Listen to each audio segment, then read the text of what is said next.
Today is Friday in the second week of Easter, and our reading from the Gospel today comes from John chapter 6.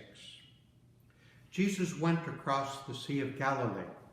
A large crowd followed him because they saw the signs he was performing on the sick. Jesus went up on the mountain, and there he sat down with his disciples. The Jewish feast of Passover was near. When Jesus raised his eyes and saw that a large crowd was coming to him, he said to Philip, "Where can we buy enough food for them to eat?" He said this to test him, because he himself knew what he was going to do. Philip answered him, 200 days' wages worth of food would not be enough for each of them to have a little. One of his disciples, Andrew, the brother of Simon Peter, said to him, "There is a boy here who has 5 barley loaves and 2 fish, but what good are these for so many?" Jesus said, "Have the people recline."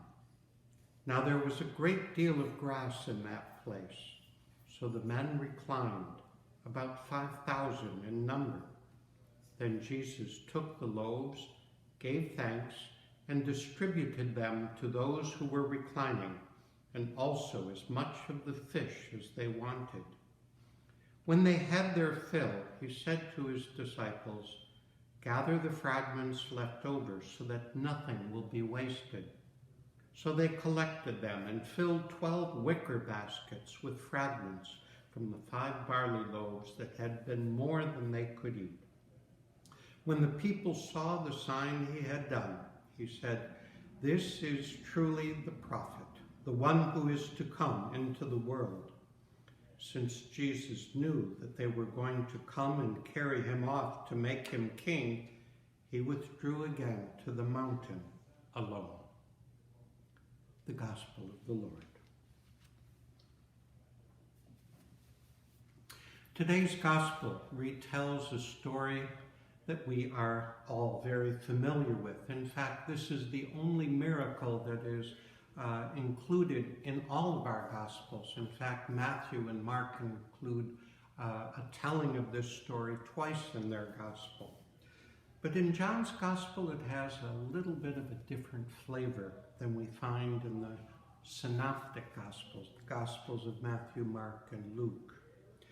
Today, as we hear this gospel, we are encountering Jesus as our host, as someone who invites us to recline with him, as the one who, out of ordinary things, is able to create something extraordinary, a miracle.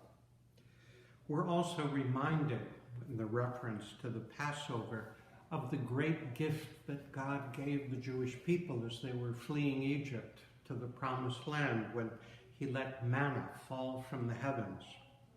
Here too, God has been very gracious, and God offers us through Jesus the gifts that we need.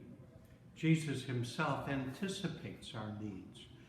We are not the ones necessarily that are always asking for what we need, but the Lord already knows that. And here in our gospel story today, we hear of Jesus' promise to satisfy our hungers, to fill our needs. When we reach the end of the story, we hear that Jesus moves to the mountains away from the crowds because he knows they want to take him away to be king. And yet, what the people need to learn is that, while indeed Jesus is king, this is a king whose throne will be a cross.